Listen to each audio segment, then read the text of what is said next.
What's cracking, YouTube? It's your boy Moses, aka Nomo. We got another episode here, the Literally Podcast. We got a very special guest in the building. My actual original first guest ever.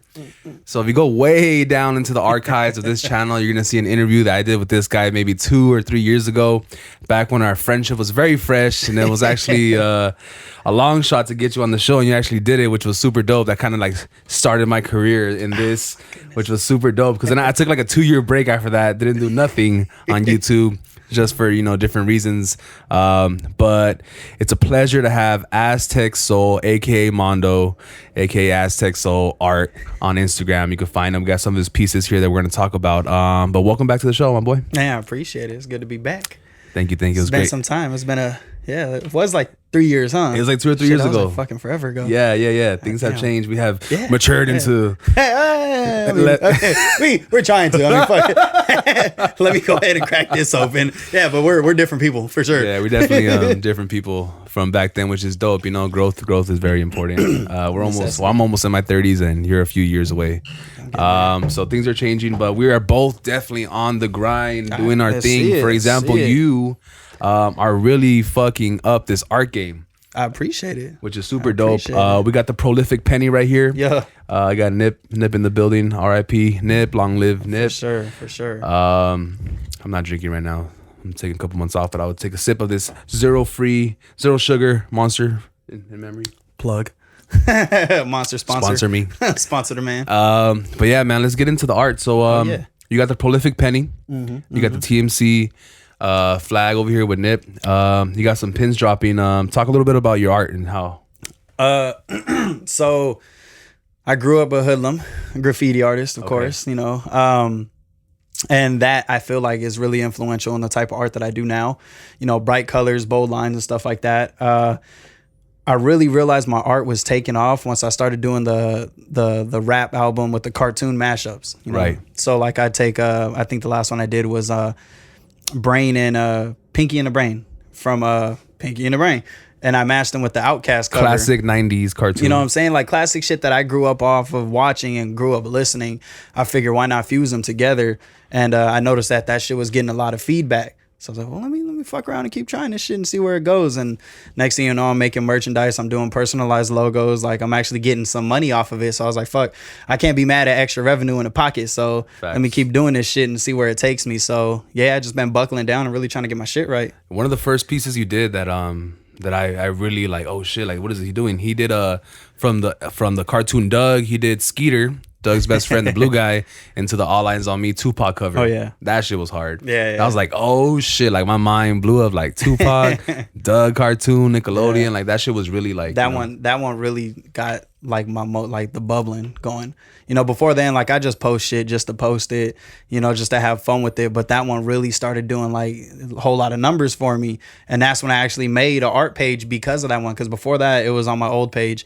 And I was like, well, let me dedicate some actual time and effort to this. And it's been cool so far. So I can't be mad at it. Yeah, so you got the Skeeter and the All Eyes on Me. You got Chucky with Notorious B.I.G. What are those some ones I remember? The Pinky and the Brain with Outkast. Yeah, that one was dope. Tommy Pickles Nirvana. Yeah, that one was hard. There's another one. What else you got? Tell me what. I did Family Guy with Love and Marriage. Okay. I took the picture of YG and Nipsey Hussle at the Bitches Ain't Shit and threw Batman and Robin in there. Okay. A dynamic duo for a dynamic duo. I got a bunch of just random shit. Like honestly, like I said, if it influenced me growing up, I'm gonna try to implement it. Like I feel like that's where some of the best ideas come from, is when we go back to that nostalgic age. Like when we dig deep to what really made us happy and that's what I try to do. Pass that on. If that shit made me smile, hopefully it's gonna make you smile. And let's throw it in an art form, something you can hang up or wear. So, I love doing this shit. If anybody has any ideas, I'm open to them. Like I have random people coming up to me like, oh, you should collab this and this. Like, okay, yeah. Great idea. Yeah. Yeah, that's dope. Yeah, you've definitely done some logos for some of my. We haven't dropped it yet, but the Duno podcast, that's gonna be the second episode we're gonna drop. It's actually gonna be a logo designed by the homie right here, AztekSoul. And you've done a couple logos for different podcasts and stuff, which is super dope. So you're definitely branching out. Now let's dig deep a little bit into the process of some people who wanna maybe some people like to draw or want to do the similar things to you, but they can't really find like their inspiration. Like, what really gets you in the mood? Is it a little bit of Henny and orange juice? Is it proper music, or it just kind of pops into your head? Like, what's kind of your inspiration to get started? I'm gonna have to go with music. I feel like music was very influential on me growing up. I had a very wide ear. So, you know, of course, most of the shit I listened to is like that hardcore rap, that West Coast shit. But, you know, before football, I throw on some heavy metal. I listened to Metallica and stuff like that. So I feel like the mood you're in and the music you listen to could really mesh together. So, like, if I'm trying to draw some inspirational shit, I'll throw on Nip Hussle. You know, or if I'm trying to draw some fun shit, some ratchet shit, I'm listening to RJ and YG, you know. So I think the music I have going in rotation kind of gets me in a different mind frame. So it helps me produce, you know, different things.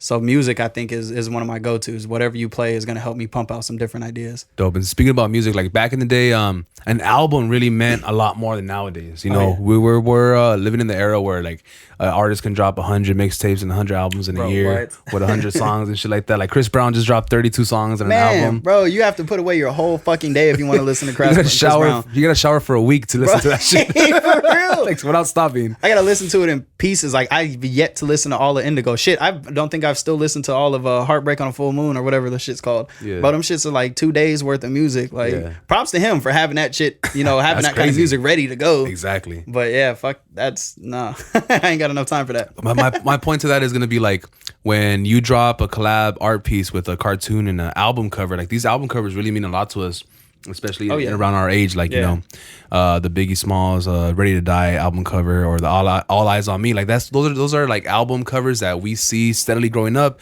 And remember when back in the day we had to actually go to the swap meet or Tower Records or whatever store you would go to buy the actual album. And it means so much more than just what you see on iTunes. So that's really huge. And I think that's why, you know, and I'm not sure, well, I don't know, like, what's your demographic? Like, who really is in your DMs requesting and liking your shit? Is people our age, younger people, older people? Like, what is it? Honestly, it's all over. Okay.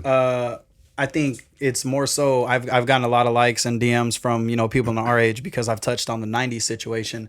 But a lot of that shit's coming back. Like, a lot of the stuff that we were into is now that retro, I guess. And so I have younger cats hitting me up who are, I would have never known they knew about these cartoons or these albums. But, you know, it is booming now. So I get all ages, all different races. Like, that's the one thing about music and art that I really fuck with, is the fact that there's really no demographic. Like, you got Lil Nas X making country songs. You know what I'm saying? Like, it just, and the same thing with art. Like, if it hits your ear or hits your eyes visually and makes you feel some type of way, then you have that in common with someone you probably didn't think you would have anything in common with, you know? Yeah. Like, I could throw on some music, or I can look at a piece of art and some fool 3 cities away that I've never met could have conjure up the same emotion or same feeling, and we probably would have never had anything in common until that point. So I think music and art really brings people together if you think about it. Yeah, definitely. Even when it comes down to like big events, like, you know, music festivals and like concerts or like the club, like music really, really does bring people together, which is super dope. For sure. Now, I want to get into a little bit more of your background. So you started off, obviously, I don't think there's any graph artist that picks up a spray can before they pick up a pen or a pencil and get on a piece of paper. Yeah. So why don't you walk me through the process between your pen and paper, pencil and paper pen days to your spray paint. I'm fucking losing my mind here. Spray can and shit like that to like now, because I can tell that it's a digital format now. Yeah, definitely. So walk me through the process. I was more of a black book type of artist. For those of you that don't know, in the graffiti world, the black book was like your calling card. Like, every artist had their black book, and you would send it around to the other homies, and they hit up in it, they do their pieces in it, and it will rock through different cities. Like, I have my cousin Big Misker from San Pedro. He come down with his black book. I get down in it, and then people in San Pedro are now seeing my stuff. So it was kind of like a business card if you really look at it. So you're just getting different eyes to it. So some of my best work has been done in black books, and then I finally transitioned and got up enough courage to go hit the streets with the can. I wish I would have done that. I think I hit the streets before I hit the black books. Man, I had to build it up. I was a straight just tagger. I wasn't really like doing pieces, but I would just like mob up the neighborhood and like be super toy. Oh, bro, mobbing was like man, one of the most exhilarating but scary things, because, you know, I was terrified. I'm still terrified of my parents, man. Like, what? So I knew, you know, if I thought I was going to go mobbing, it's like, man, if I get busted tonight, that's my ass. Like, I have them strict ass Mexican parents. They're going to crack down on me something crucial. But I didn't dabble with the can too much. Like, I mean, of course, it had to be in your arsenal if you wanted to be a real graffiti artist. Like, you didn't want to get called out like, oh, your can work's trash, or you know what I mean? Facts. It was one of those things that I tried to do, but I didn't hit the streets that much. Like, I was more slaps and, you know, stickers, putting them up, hitting shit up with a marker. I got down with the can every now and then, just to make sure I still have it. Like, sometimes I'll just go get a piece of plywood and just, you know, hit it up just to make sure that can control is still there. But so when it made the transition to working on an iPad with the pen, it felt more natural to me. You know, I went to college to become a graphic designer. I mean, honestly, to play football, but I had to pick a major, and I was like, well, fuck, I draw as is, so I might as well go this route. So I took a couple semesters in the graphic design, and it just took all the fun out of it. Like, you go to class and, you know, the professor will have something out like, oh, we're going to recreate this. I'm like, oh shit, I get to draw this? Like, this is going to be dope. And there's some dudes hitting like Control Alt something, and the whole thing just pops up on the screen. I'm like, yo, that, like, where's the artisticness? Where's the, like, you know, you're taking all the fun out of it. So I wasn't really feeling it. So once I got back on the iPad and started drawing shit, like, it felt good to hit lines again, to hit curves. And, you know, like, it's just that sensation you get from drawing on a piece of paper. Even though it's on an iPad, you still get that similar, you know, feel from it. So it wasn't too hard of a transition. It was some things that I had to learn. You know, there's like shading and shit like that. You really can't, you can only recreate with a pen, or with a pencil. But, you know, there was a learning curve there, but for the most of it, like, it just felt natural, you know? So it felt good to be back in that realm, to be honest. That's pretty dope. Yeah. I mean, like I said, I would hit the streets without like any practice. So like, and I was more concerned about putting my crew up, right? Putting my crew up, and then my name's like, oh, who cares? But does the crew look dope? Yeah, is my nonstop clean or not? Yeah, you feel me? So like, and then like, you know, you would get love from like your homies, like, oh hell, you're up. Yeah. But then like the real graph, you know, there's always like the graph snobs. Yeah. In your neighborhood or in your school, like, man, you're toy, or the haters, what? you know, That you're was toy. the best shit. I was like, I don't give a fuck if I'm toy. That's what I'm saying, up, though. Exactly. That was it. But you getting up though? You getting up? Like, okay, then shut up. Exactly. Like, I'll talk shit like, hey, boy, are you up? I don't see you. Like, you might be up in the restroom. But you had to respect that though. You really did, because there was a lot of cats like in high school that we were like, bro, this shit's toy, like, super trash. But like, I can't go nowhere without seeing it. Like, he's up. He's gonna be like, it's like Tyga.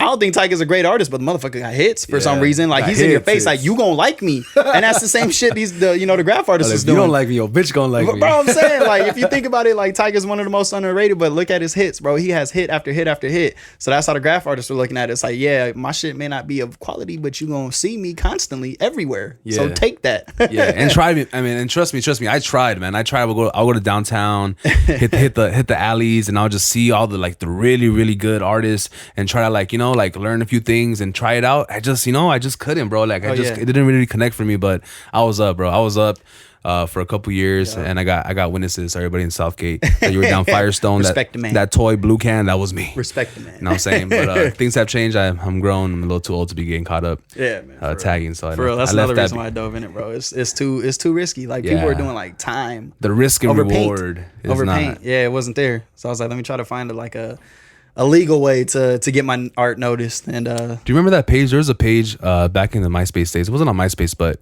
it was a website where all the taggers will 50 millimeter. Yes. Oh my god, bro! I haven't heard that word or that website in a long time. That was a dope ass website. It's still up. I went to go check it out the other day, just on some nostalgic shit, because we used to check that out all the time. Like, go see like who was really rocking, who was trash or not. But I promise you, go Google that 50 millimeter Los Angeles. That shit was hard, bro. It was like the pulse of the graffiti nation. Like you said, it was in the MySpace days. So like, you had to sit there and wait for your computer to load the shit. It would load like you would try to be looking at the pictures. You pick one. Yeah. You had to pick a tight name. Like, is this gonna be worth it? Because I'm gonna be sitting right here, cool, 5 minutes for this shit to load. So and then sometimes like you're like, oh man, I already picked 3 whack ones. Let me just go to the one that I know is gonna be super dope and look at it again. Like, damn, this one's hard. Look at that K right there. Sheesh. But yeah, bro, that that was big because hip hop and graffiti is like synonymous. Oh, yeah. It's pretty dope. And I think that's why like in the long term, me and you kind of got along because we like sports, we like music, we like to drink, but low key like we're like like on some graffiti like LA shit. Feel me? Like I feel like everyone knows a graffiti artist, whether they took it serious or not, especially in the Latin culture. I feel like your cousin may have done it or your uncle might have. Like everyone knows a graffiti artist, whether they committed to it or not. But it's just a Los Angeles thing. It's just a Latino thing. Like it's low key part of the culture from New York to LA. Like it just goes hand in hand. And I think that's why I really gravitated into it even more. Cause I went to a private school. So I went to school with nothing but like Asians and white people. So like anything that I could grab and try to show off as my culture, bro, what? Cortezes and high socks, even though like some of the stereotypes weren't the best to cling on to, but I was like, fuck it, it's mine, I'm gonna own it. Yeah. And graffiti was one of those. So I was like, yeah, I'm gonna rock with this. I'm gonna show everybody that I'm a Mexican American from Long Beach and you gonna respect it. So it was one of those movements that really pushed me into the graffiti world too. Yeah, same. Like, I don't know, just something about getting your name up and doing I know it's vandalism and I'm not supporting destroying people's properties, but come on, just paint, bro. Like, relax. Yeah. I'm not burning your house down or nothing like that. Let's get back into the merch. No, back into your art now. You've dropped a shitload of merch. Let's talk a little bit about the merch. What was your first merch drop? My first one was a hat. It was the Thanos Suge Knight collab. I do have that hat. Damn, I should have brought it out. Man, I have it in there. I'll bring it out for the second part. Yeah, that was my first joint. It was something brand new to me. Like, it's still a learning process. High key.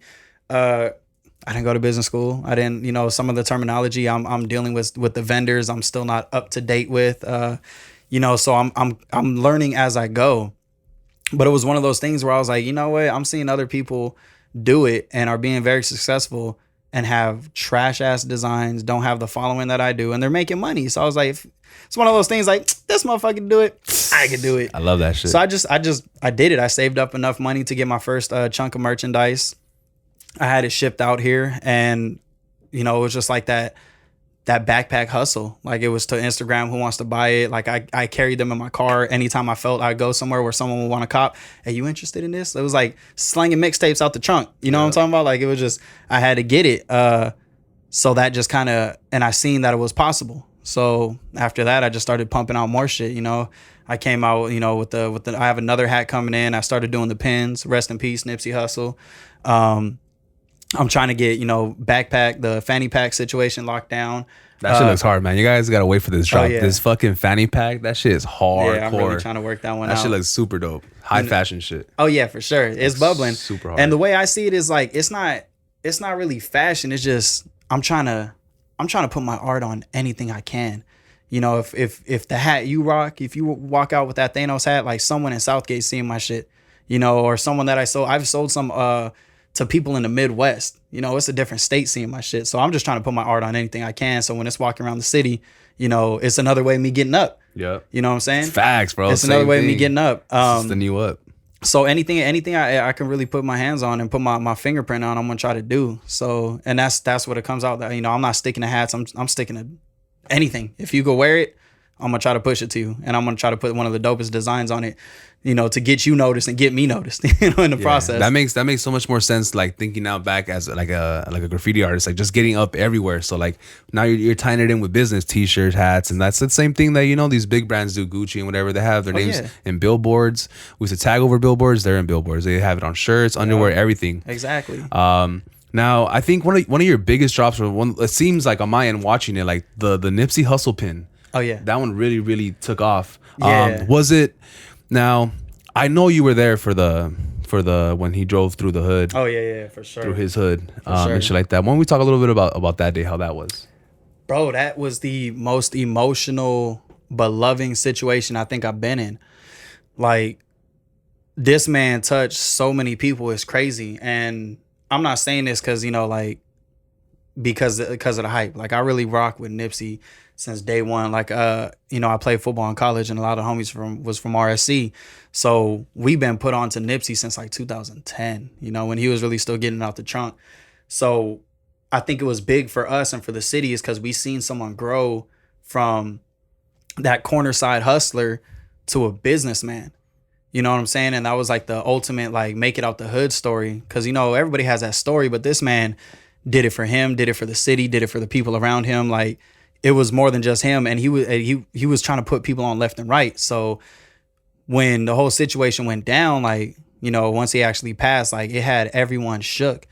And the shitty part about it is people are starting to notice that what he was preaching, but it's a little too late for that. You know what I mean? Yeah, man. That's the worst part about it. Oh, yeah, for sure. But, you know, going to the city, we was out there on Slauson and Crenshaw at the TMC store, and all walks of life, bro. I'm talking about real Rolling 60 Crips was there, tatted face, tatted, wasn't pressing no one. Whole bunch of Bloods, Long Beach, like every set was out there. No one was tripping on nobody. You had white folk out there. You had every race just trying to show support and love, and no problems. Like, you get that many people in one spot on any other occasion, some shit's going down, period. But everyone was there out of love. And like, just, I can't explain the feeling. Like, as soon as you walked into the area, you could just feel it. Like, you felt sad about it, but like, you felt good at the same time, because cops were there, and cops have been acting reckless lately. We all know it, but they were chilling. Like, they looked like they were just as hurt. So it was just crazy to see. Like, it was really wild. So I went up there with the drawings. You know, I laid them down with some candles and whatnot. And I had a lot of people hitting me up. You know, a lot of people were like randoms, I guess, that just seen it, and I put my name under it, started hitting me up. And I was really against trying to sell the pins or sell anything. Like, I wore a shirt. Like, I got Nipsey on a shirt, one of my pieces, and I refused to sell it, because I just felt weird. Like, you know, this is a shitty situation. The man died. I'm not trying to make a coin off of it, you know. And there was people out there that were you could tell they were trying to make a buck, and I didn't want that, you know. But so many people were getting at me, and I try to drop the price as low as I can, so it doesn't seem like I'm trying to get a profit out of it, because I'm really not. I'm just trying to get my work as like a thank you, I guess, you know, because the man put on for the city. I have much respect for him. So if I can do something to remind people, you know, who he is, and a little piece of Nipsey that people could walk around with all day, then I'm gonna do that. So it wasn't much of a money situation as it was for like the respect of the man. Yeah. You know, I mean, I have some pins that I wear for work and shit on my lab coat, and I have pins that are smaller than what you made that I paid like double for. Oh yeah. Feel me? Like, yeah. I'm sure that pin could have easily been a $45-$50 pin. Oh yeah. You feel me? But I saw that you dropped the price is really low. Like, god damn, like this is really, like, this has wholesale prices. Feel me? I mean, but that's in general too. I really do try to keep all my prices as low as I possibly can, because I get it, man. Like, I know we all live in Southern California, and it's a bitch and a half to make by. You know, we live in a very expensive place. So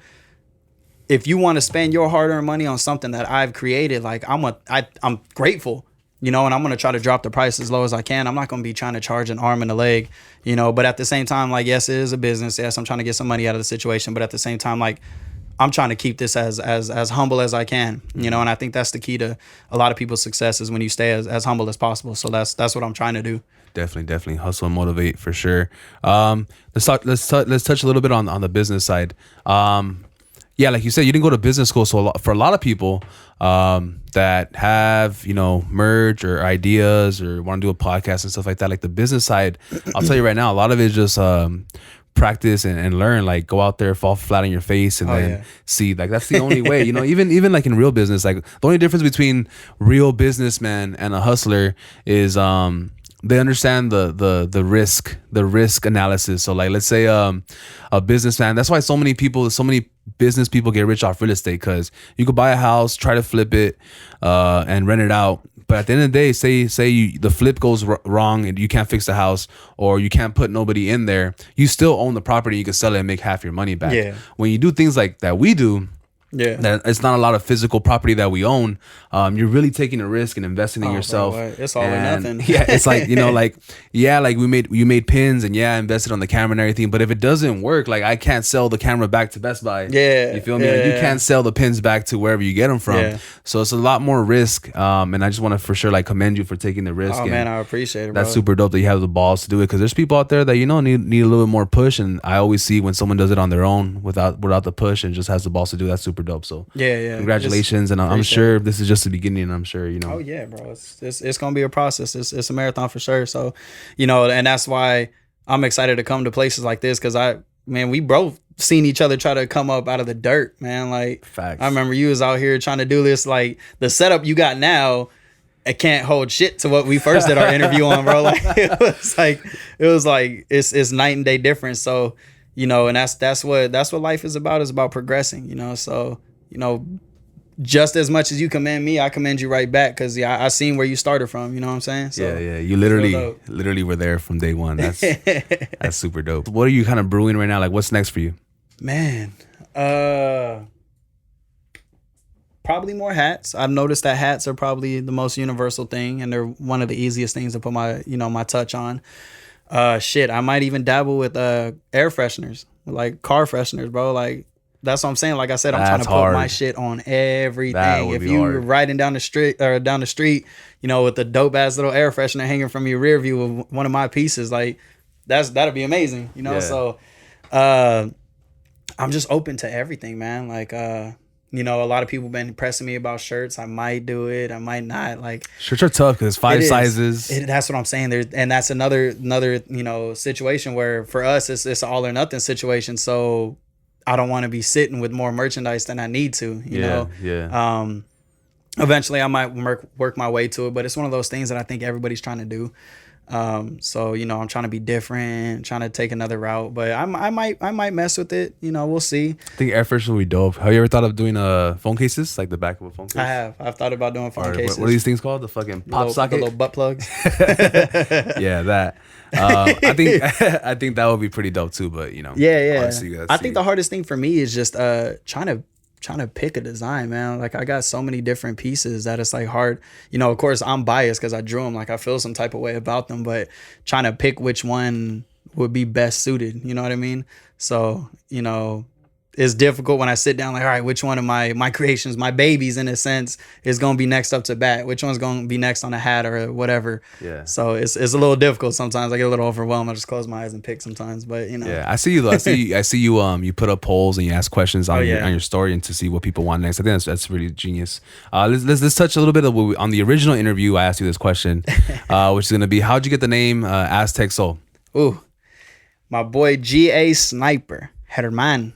I can't forget this guy, man. It was a freshman year of high school, and we all used to, like, of course, we sit in the back of the classroom and just draw on our notepads. Didn't ever take no type of notes. So, you know, I was, I guess, kind of dabbling with the graffiti shit, but I had like 4 different names. I was never secure on anything. I can't remember. I wish I could remember some of my names, but he just up and called me AztekSoul because of my initials. You know, the AS. He was like, all right, man. You AztekSoul. He goes, you have been dubbed. Like, this is your name. Run with it. Damn. And it fit. You know, I was like, oh shit, like that's cold. Like, that's a cold ass name. And Sniper was like he was already a tagger. He was a cholo. Like, what was his Yeah, thing? he was from GA, Graffiti Addicts. Okay. So he had a little sauce. Yeah, he had a little steez to him. So yeah, he dubbed me, gave me the name. I started wearing Oakland A's hats all the time with my head up on the side. Yeah, and I've just been rocking with that name ever since. Like, I have not changed it at all. Like, I've known a lot of artists that jump from name to name. Yep. You know, this letter I'm kind of feeling today, so let's throw that in. But I was like, nope, I'm solidifying this. Like, I'm gonna make this name something. So I've just been rocking with it ever since. Yeah, it's dope. Yeah. I always felt like, damn, Aztec. So like, that's a hard ass name. Like, obviously, because we're Mexican, we're biased. Oh yeah, for sure. Aztec warrior type shit. For sure. I'm an Aztec warrior. You know, like, we're biased to that shit. So that's super hardcore. Yeah, dude. I love it. Now, like, let's get a little bit. Let's jump into sports a little bit. Now, we're both Laker fans. Another reason why we're friends, and we're also Raider fans. Right, there we go. So like, we have so many reasons why. So life sucks for us. Yeah, we have been going through some shit. That's why we have to focus on other things. But let's talk about the Lakers first. At least the Lakers have some good news. The Raiders do too. But let's talk about the Lakers. How do you feel about this offseason so far? Bro, I am, as a whole, just geeked for the NBA in general. Like, so much shit has happened these past couple of months that's gonna turn this whole situation upside down. Like fucking Kawhi Leonard's like the real Thanos. Like, yeah, bro. What? That's what I'm saying. I mean, I was mad, but at the same time I wasn't, because he would just, that was some G shit that he pulled. He really just pimped the whole system. Like, he had, like, he was at the bar and he was talking to Lakers. Like, yeah, I'm gonna take you home tonight, girl. Just go ahead and wait here. And then someone else came behind him. He's like, come on. just meet me out back. Like, yeah, like meet me over here. Got Lakers' number, hook it up for later, and just went to go bed with the Clippers. Like, go ahead and got some easy coochie. You know what I'm saying? So like, it was a G move by him, but at the same time, like, I still think we gonna be solid. Like, yeah, what's your prediction? I for sure see a playoff run. If everyone can stay healthy. Yeah, it's the most important thing, because even the Lakers last year with a full healthy squad, I think would have made the playoffs easy. They were like in fourth place. So like it's between first and fourth almost the whole season. It's difficult though, like till Christmas. I can't imagine running that many games. Like I'm a football player, so like our seasons like 11 games or something like that. Like baseball and basketball go through like baseball's 162 man, that's games. insane. They play like every day except they get like Mondays off. Like hell no, I'd be fighting in the dugout. Like I'm tired of seeing your fucking face. Like you told me the same story yesterday.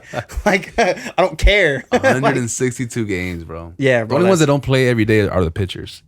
And I can see that. But first base, second base, catchers, they play every fucking day. No, bro. Can't do it. That's what I'm saying. So it's hard to stay healthy. Like I get it. So that is a difficult thing to try to finesse, but I still think we're gonna push a playoff run. For sure. I'm just excited to see the NBA doing this because, you know, forever and a day it was just Warriors. Like that was it. Like I stopped watching the NBA because I honestly now I know how like other team fans felt about the Lakers, you know, when we had Kobe and Shaq and doing their shit. The 2 3-peats and the 3-peat and the 2-peat. Now I know how they feel. Like, oh, fuck this team. I'm tired of these motherfuckers. But like, for sure. Golden State, I fucking hate Golden State. And then if you were a Laker fan when we had Kobe and then you switched over to Golden State, in the meantime you liked their team, fuck you. You're not a Laker fan. You can't you can't switch back and forth. You gotta like stay honest and stay loyal. But let's talk about how LeBron's impact on free agency on the NBA kind of backfired on him. So he's been the strongest or the most influential player, I think, in the history of the NBA, as far as going where he wants, playing where he wants to play, bringing anybody he wants to play with him, creating his own team, basically being the GM. And that kind of backfired this time when we should have probably got Kawhi Leonard, but he kind of busted a LeBron move and just did his own thing. Yeah. And let's not forget about the fact that Kawhi is from Riverside.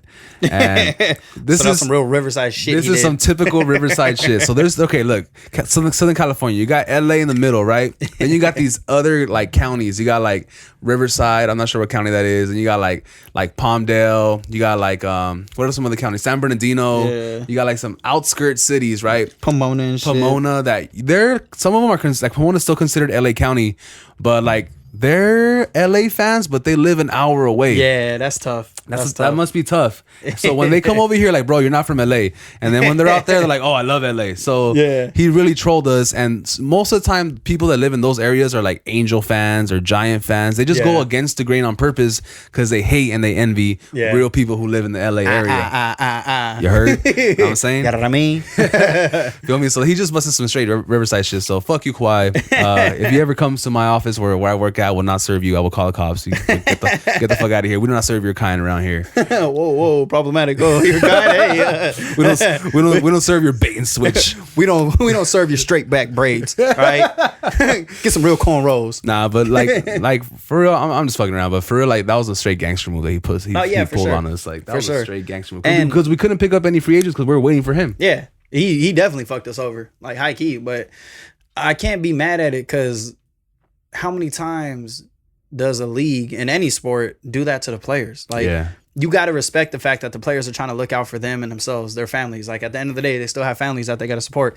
You know, like, it happens all the time in, like, college football. Like, a coach will come and recruit a kid and be like, oh, you're going to be this, this, and this. The kid comes, and then the coach bounces to a whole other school and promise this kid the world, you know? And it's like, shit like that happens all the time from college to the pros. So you can't be mad at a player that's trying to protect his well-being. But, you know, to us as fans, it's like, oh, you fucking us over. Oh, yeah, we take everything personal. We're just fans. We for sure do. At the end of the day, we're not playing basketball. We're not making the money. We're just fucking, you know, fans that watch the game and get emotional to escape from our lives type of shit. Because that part. At the end of the day, that's what it is. We're just fucking fans. So we might talk shit, but no, it's part of the game. Like, I'm tired of people getting all butthurt over people talking shit. Take it too personal. Man, come on now. Yeah. Let me be in the front row drunk at a fucking Laker game and talk all the shit in the world. I'd let a player look at me sideways. I I feel like for me, like I talk a lot of shit, but like I've never been to a Laker game because they've always been mad expensive. Like I could never afford to go one when I was young. My dad didn't really like. My dad was like a Magic Johnson fan and shit. Like we've been selling Laker merch. Like my dad sells like merch for sure, for like years, bro. And we've never been to a Laker game just because it's like it's not really a family sport. Even though I enjoy it, my brother and we enjoy that sport, my friends too. But like it's always been too expensive. But I think this year is gonna be the year where I go and I see a Clippers and Laker game. I gotta go. And you have to because like there's so many iconic players. There's so many Hall of Famers that are gonna be on the West. Like if you can go watch Kawhi play the Clippers and the Lakers, and then you got LeBron James and all these other iconic players. Like if you gonna watch a Laker game at any point in your lifetime, I feel like now is gonna have to be the time. Like imagine my first Laker game was when we had fucking Smush Parker, bro, what? and Kobe was hurt. Fucking Nash. Yeah, like, I mean Nash would be kind of cool to see, but like he was already hurt. His bag was out. Yeah, but imagine my first Laker game was like a trash ass game. Like man, what the fuck? I paid like $200 for these nosebleeds, and I'm fucking watching Caldwell Pope chuck up brick after brick. Fuck man, like this is gonna be the year for sure. Yeah. Now my prediction's gonna be this. I think the Lakers take it all the way for a couple reasons. Kevin Durant's out for the year. The fucking Fear the Deer, what's his name? Fucking Okumpo, whatever the fuck his name is. He's exposed. Has no. He can't close the game in the playoffs. Very one sided. Once you figure him out in a 2 or 3 game series, you shut him down. That's like getting whiskey dick. Like right? That's what that is. Like you're a baller until it's time to really lay it down. But that's terrible. That sucks. And then everybody's watching you fuck up too. That's the worst part. At least when you get whiskey dick, it's just you in your room with sad, your girl, bro. disappointing her. It's like this. Not It's the world. like fucking Okumpo was like the drunk guy that's dancing, that's getting all the bitches, getting everybody Snapchat, and then Kawhi Leonard's sober ass guy. He's a sober guy in the club that just comes in the parking lot and just goes bold face, just takes her. I'm like, oh, he doesn't smell like alcohol, and he looks super sober.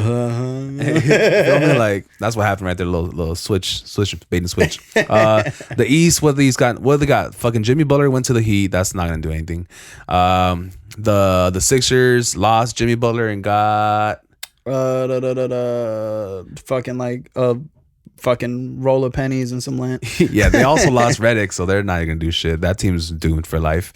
Hornets lost Kemba. They ain't gonna do shit. Boston imploded on itself. Thank God. I fucking hate Boston. Yeah, fuck Boston. For real. They're not gonna do shit. Fucking the East is trash until Kevin Durant comes back with Kyrie. It's gonna be nice, bro. It's low key been trash though. Like last year they had a good year. You know, it was one of those good years. They did have one. Toronto's done because they don't got Kawhi. Yeah, they're one and done. They're one pump chumps. Detroit's done. They don't got shit. What I need from the NBA, listen, what you need to do, all right, is implement the NCAA tournament style, bro. They're gonna do that this week. I mean, this season. There's gonna be a mid-season tournament. It sounds. I like it because we're testing the waters. Well, you're but talking about like one and done. I'm talking about like real playoff system shit, like one and done. You know how insane that shit would be. But if you do that, then that means the regular season doesn't mean shit. I mean, just seeding. Well, there you go. That has to mean something. It just can't because look, the stadium and the owners make so much money. They make so much more money when it's like a 7-game series, selling beer and popcorn, TV ads. I mean, I get it. It just wouldn't make financial sense, but I think it would mean more. The championship would mean more if you do that. But for sure. But it just doesn't make financial sense. I mean, you give like fucking random ass cities a chance to actually take home the chip. Like that'll be. And with all these superstars moving everywhere, like give everybody a fighting chance. Like let's not just stack up one side of the situation. Like I think if that happens, like do it for 3 years and just watch how insane the fucking turnout would be. Like that's wild. So who else in the East? Fucking the Knicks trash. Sorry. I mean, being a Laker fan and a Raider fan must hurt, but man, being a Knicks fan, suicide alert. You guys, everyone that has a Knicks fan friend, go check on your friend every couple hours because the fucking Knicks. I would feel bad for Spike Lee, but we know he's paid, so his life can't be that bad. Fucking Eddie Wong from the fucking Eddie Wong show. I forget what his show's called. Wong's World. Yeah. That fool's Fresh off the boat, right? Yeah, fresh off the Yeah. boat. He's resorted to watching classic NBA games because they were good in the 70s and in the 80s, and they suck since the 90s and on. Let me see who else is on the East. Memphis, I think they're in the West. New Orleans, I think they're in the West too. Anyways, all right. So the East is trash. Now the West, we got the Lakers, we got the Clippers, we got San Antonio. You never can count them out because they always That win. is true. They do always random win shit. with a bunch of nobodies out Yeah, of bro, nowhere. they're low key like the Bill Belichick of basketball. Like Exactly. he'll pull fucking randoms and make them ballers. Like Think what the about it. fuck? If fucking Coach Pop would never have gone with the Spurs, right? That was a Kobe era. So Tim Duncan has 5 rings. Kobe has 5 rings. Imagine there was no Spurs. Like Kobe could have had 6, 7, 8 rings. Oh, for sure. Like easy, For you know. sure. But the Spurs, they were just They came up. They were just that good. They handled their business when they need to. Like that organization has much respect. So that's gonna be top 3 teams. And now the Golden State trash. Like Steph Curry exposed. He's like 0 for 8 in final shots in the finals. He's exposed. I have no faith in him. I would take Klay Thompson over Steph Curry all day. Defense is 10 times better, and he could shoot the 3 just as good as Steph. Well, Steph, other than his 3-pointer, what can he do? That boy's a hustler. He's a little energizer bunny, bro. Like you can't. He has that spark, like when he needs it. I don't buy it. And then I won't count them out though. Like I still think you can't discount. I'm counting them out right now. A checklist. They have too much playoff experience. Like that shit just is like And then, muscle memory now, bro. Check this Like, out. I knew another person that got exposed on the team, Draymond Green. Draymond Green got exposed hardcore, bro. Because he gets the ball, he runs it up the court, dribbles it 5 times, and then shoots it, and then passes it to fucking Clay or passes it to Steph, and they shoot a 3, and now he's. But you know what? Now he's a great facilitator. Like, no, bro. If I get on the court and pass the ball to Steph Curry, he's gonna drain the shot no matter what. What I'm saying though is like, motherfuckers, you don't think every other team in the NBA knows that? You don't think everyone, but they still do it. Like everyone knows what's gonna happen, who the last shot's gonna go to, who's gonna they draw up the play for them. They know exactly what's coming, but you still can't stop it. Like I think that ends because they have no center. You need a really good center. Like Iguodala's gonna be gone. He's not a center. But Livingston's gonna be gone, and then you're resorted to what's that guy that got hurt? Looney. I think so. Looney, he's all right. But I think Golden State's done. They might be 6th or 7th place, 5th if they're lucky. They might even shut down Steph early because Clay's gonna be out for a year, and they're just gonna wait till next year. Just take the whole year off. Yeah, just take the whole year off. Please fishing. take a year off. You guys deserve it. And your new stadium that you overpaid for, $1 billion stadium. Who's next on the West? Anyways, fuck that. The Lakers gonna win the championship. Feel me? It's gonna be the Lakers. I hope the Lakers get a 1st seed and the Clippers get, I think, 2nd, and then they'll meet in the West Coast Finals, the Western Conference Finals. That'll be interesting. That'll be hard, and then they're just gonna sweep whoever on the East. Yeah, It's gonna be easy. I mean, Bro, if you look at our roster, it looks like a fucking all-star team. It does. Danny We just got to put the Green. pieces together. But like you said, you gotta stay happen. healthy. Healthy is gonna be the most important thing. Yep. Let's switch sides. Let's talk about the Lakers a little bit. We just talked about the Lakers. Let's talk about the Raiders a little bit. Mm-hmm. Raiders. So the new stadium's almost done. I was in Vegas maybe 3 or 4 weeks ago. That shit looks fucking beautiful. Man, I busted a nut driving by that shit. Nice. Oh my goodness. Fuck, that shit was beautiful. It was a beautiful stadium. Man. They're gonna share it, I think, with the University of Las Vegas because they had the logo right next to each other. Yeah. But just the skeleton, the outside of it, that shit looks hardcore. My boy. It does. And it's right where the strip, like, when you're on the freeway, and then you like drive into the strip. Like, instead of going this way, if you make a left, the stadium's right there. So it's like the perfect location, bro. Vegas is gonna be super litty. It's gonna be active. Which means this is gonna be the last season for the Raiders in Oakland. Yeah. So I have to go to a game. Oh yeah, I'm planning on going to the home opener, Monday Night Football against the Broncos. That's gonna be hard. That's gonna be insane. Let me know. Oh yeah, we in there. It's like for sure. Like I'm doing that thing. Count me in. Yeah. I have to go, bro. I have to go because again, I've never been to a Raider game because I'm just a broke ass motherfucker. I'm poor. I get it. I saved not poor no more. like a motherfucker to go. I'll save up some money, bro. It's and that I'm low key, high key. I'm gonna miss Oakland because it's such a fucking vibe out there. Like SoCal and NorCal like are just 2 completely different places, even though they're still in California. Like you go out there and it's just like I can't explain it, bro. Like the parking lot turn up is just crazy out there. Like it's so much fun. Yeah, you can't do that out here. They'll let you parking lot pimp over here, right? Yeah, no, out there it's like mandatory, bro. It's like you can go out there. It's real swap meet style. Like you could walk in with like fucking shot like a little shot of Hennessy and trade your way up to a full plate of like barbecue ribs or some shit, like, and walk away with fucking friends for life. Like, it's fucking great, bro. It's really fun out there. So I'm gonna miss turning up in Oakland. But Oakland wasn't doing what they needed to do to keep us around. So, you know what I'm saying? We got to go. It's like that bad relationship you in. Like, you know what? You're not stepping up to the plate, girl. I'm going to have to leave you. And we've been threatening to leave her forever. And we finally got tired of it and found a new girl in Vegas. So, man, Vegas is going to be something else, man. I think they're going to have Steven said that they're going to have the draft. This year's draft in Vegas, that's gonna be a sick turn up too. Insane, bro. I hate everybody talking about like, oh, once Oakland comes, Vegas is gonna be so raunchy and da da da da. Like, bro, it's fucking Vegas. It's been that way. There's cocaines and strippers everywhere. That's what I'm saying. Like, I walked down last time I was in Vegas. I walked down the strip and this guy was like, "Hey, you like steak and titties?" Like, oh, I'm sorry. Did Oakland make you fucking say that? Did the Raiders put you up to that? Like, for real? Yes, I do like steak and titties. But anyways, I think in return, actually, the Raider fan base is actually gonna be a little bit more upscale because all these big ballers and real estate people that own the hotels are going to eventually be adopted and buy the boxes, and they're actually going to make it turn up instead of degrading it and make it less. Man, I put in my bid to be a season ticket holder. Then they hit me back with the prices, and I immediately declined. They were trying to charge me for my soul, my firstborn, and like half of my fucking belongings. They want you in your future draft picks, like all your kids that you're gonna have in the future, and your kids. Yeah, just give them to them, and they turn them into Raiders. Yeah. Bro, I can't even think of the price off the top of my head right now, but it was insane for we got nosebleeds, bro. Like, I mean, we got to pay for AB, right? I mean, that is true.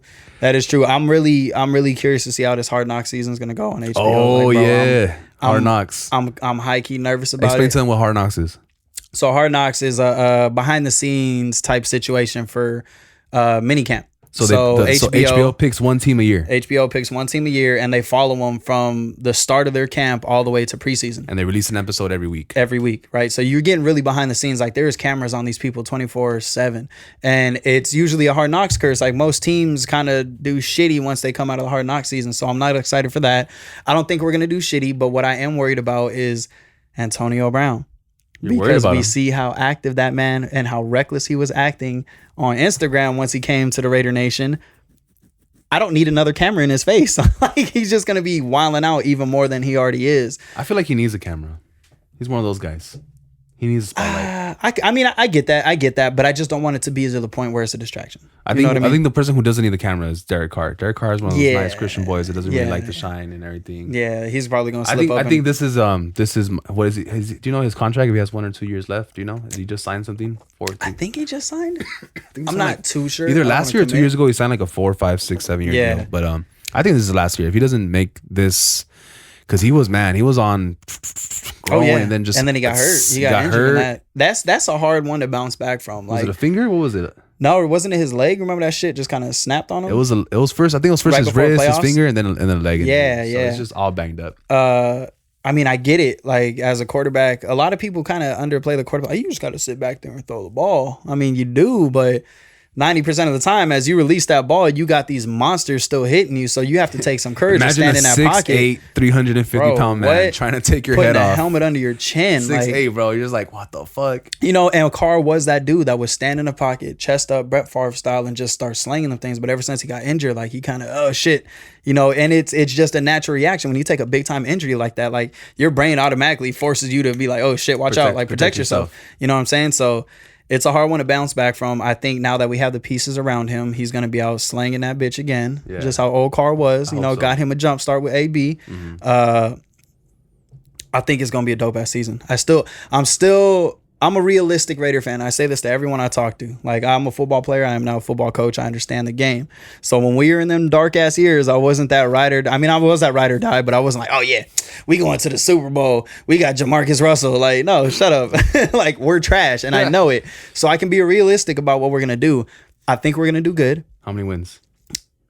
I think we're going to push playoffs. I think we are, but I think we're going to have trouble with KC still, and Denver might be a problem for us too. Denver's usually a problem. They're like, they're usually pretty good. They know what they're doing over there. Because I don't trust our defense yet. We're getting all the pieces for our offense. I think there's still a lot of holes in our secondary. Yeah, there's games last year where we scored 17, 20 points, which is enough to win the ball game, but they will score 24, 30 points on us. Like, Raiders are notorious for our offense not being able to produce. So I used to always give our defense, slack because they're on the field 90% of the game. Like we would fucking go 3 and out nonstop. So our defense is playing majority of the game. So fatigue sets in.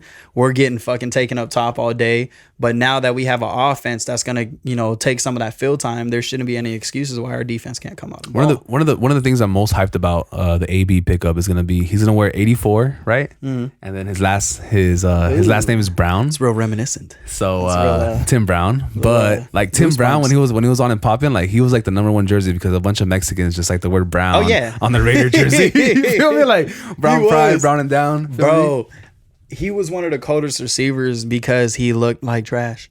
Like he had no on-field swag, and like as a football player, like you just kind of like you dress good, you feel good, you play good type of thing. Like that's why everybody got the wristbands and the fresh gloves because it's something about it. Like it's like dressing up nice to the club. Like for example, good. Like OBJ has super swag. Yeah, exactly. So like it gives you that extra energy to kind of ball out. And Brown would come out there just with a baggy ass jersey. No gloves, tape on his fingers, like one wristband. He looked like his 9 to 5 was a State Farm agent. Bro, what? He was like, it's time to play football. Bro, he used to always have like the hand thermal in goddamn pack. Oakland when it's like 94 degrees out. Like you don't need your hand warmer on right now.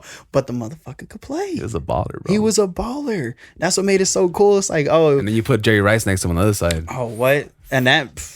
Jay Rice, bro. That's the reason why I was 80. My whole football career was because of Jerry Rice. Wow, I know that. And he was Frisco. Like he was popping in Frisco, but like I just respected the man's game. Like I thought he was one of the coldest players growing up. Yeah, that's when I fell in love with the Raiders. It was Jerry Rice, Tim Brown, Rich Gannon. I think Crockett was our running back. Rich Gannon was a cold piece. But yeah, bro, that's when I was like, damn. Then we went against Tampa Bay a couple times, and even though we lost, I was like, nah, fuck that. Like, this is my team now from now on. Oh yeah, for sure. And then of course the history with hip hop music and NWA and all that stuff. Like it just made sense for me to be a Raider fan. Yeah, no, everybody should be a Raider fan. Yeah, everyone should be a Raider fan. Go buy the jerseys. What's your team? Fuck them. Yeah. What's your team before they say, fuck them. Oh yeah, they suck. Like or some shit. So you want to put how many wins do you think they're gonna get? I gotta look at the schedule. Because our first 4 games, I think like 2 or 3 of them are league games. Like we got the Broncos, I think we got fucking KC like week 3 or some shit like that. So most of the time I would count that out as an L, but the first 4 weeks are some of the craziest in NFL. Like that's when the Browns aren't shit, they're like balling. It's like when the worst teams are jumping on like the Patriots, because everybody's still trying to fill it out. It's the first couple of games of the season. They're still trying to put the pieces together. So that's the time like we really should capitalize. But at the same time, we might fall to that because we got new players and they might not know how to play with each other. And then we still got the new system with Gruden back to West Coast exactly. offense. Yeah. How do you think that's going to mesh? I still got to see. I was extremely hyped about Gruden, because where he came from and the type of coach that he is, we need that hard-nosed Raider fucking that's going to get in your face mask and tell you to fuck off. You're not doing shit right. We needed that hard-ass coach. There was just some questionable things that were done last season that kind of was like, man, you're kind of acting like a jackass. But there hasn't been a coach in the NFL that has had a contract as long as him. He's in this for the long haul. So the moves he's making, most coaches would make for the next 2 or 3 seasons. He has to look at like them fucking years. So I can't be mad at it. I have to see how it develops. I can't jump on his case too soon. So I'm still writing it out. I think it's going to work out for the long run because he's looking at the long run. It's just going to take us a couple more seasons to get it underway. We're going to progress. We're going to do better every season. I just think it's going to take us at least 1 more, maybe 2 to really get where we should be. But I got the emblem tatted on me, so I'm in this shit for life regardless. So y'all better figure this shit out is what I'm trying to say. All right, I'm gonna hit you with some lightning round questions. Ready? Top 5 West Coast rappers. Ready, set, go. Okay, RJ, Nipsey Hussle. RJ, Nipsey Hussle. Snoop. Dre. I need one more. Yeah. Damn. I'm between Come on, just say it. Nate Dogg or Ty. Just when Ty $? Yeah, and only reason Wow. I'm looking at this, I'm not. I kind of didn't look at it as the greatest. I kind of looked at like a super group. Like if I, you know what I'm saying? Like if You I guys had put these guys together. Yeah, bro. If I had to put like the best West Coasters on an album to make that shit crack, like I'm gonna get either Nate or Ty on a chorus and have them kill it. I'm gonna have RJ and YG on that ratchet shit. Dre gonna produce the shit. Okay. You know, Snoop and who else? I got Nip are gonna hit you with the lyricism and the inspirational shit. I mean, you yeah. know? I mean, that makes perfect sense. Yeah. You blew my mind with your your explanation. I would have gone just off rap. I would have gone off Snoop Dogg, The Game.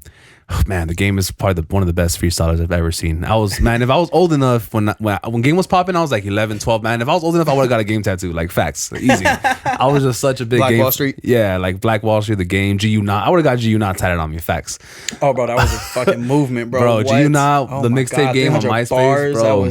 I feel like I was Stop Snitching. That DVD was reckless. I would listen to the 25-minute track, fucking 22. It was like 22 minutes and 19 seconds. Yeah. 300 bars, and then play it back again. Yep, and try to memorize it. Like, man. Right, yeah, Anyways, it was so I something got The Game. What was the first one I said? Did I say Snoop? I think maybe. I don't remember. Check the tape. No. Yeah. I got Snoop because Snoop. The Game. Dr. Dre's not an artist to me, so he's a producer. So I would do DJ Quick, Ice Cube, and then I got to go with somebody in the bass. I had to check the tape real quick. So back to what I was saying. I had to get somebody from the Bay because the Bay is West Coast. So I listened to a lot of E40 growing up. But I remember Too Short like really affected my childhood more just because growing up through puberty and like the Freaky Tales, Blowjob Daddy, like those songs really stuck with me. And like I remember like listening to those songs with the homies and like it was just so provocative and it just did something to my brain. Yeah, that it really stuck with me. So I feel it. That actually surprised me. I really thought you were gonna go to E40 route. Yeah. But I'm kind of mad at myself for not plugging no Bay Area artists. Like, what does I do? Mac Dre. It's because you picked Dr. Dre. Like I feel like everyone on the West Coast has to say him, but he's like he's not really like he's a producer, bro. Yeah. He has way more producer. Even though The Chronic 2001 was probably like my favorite album of all time.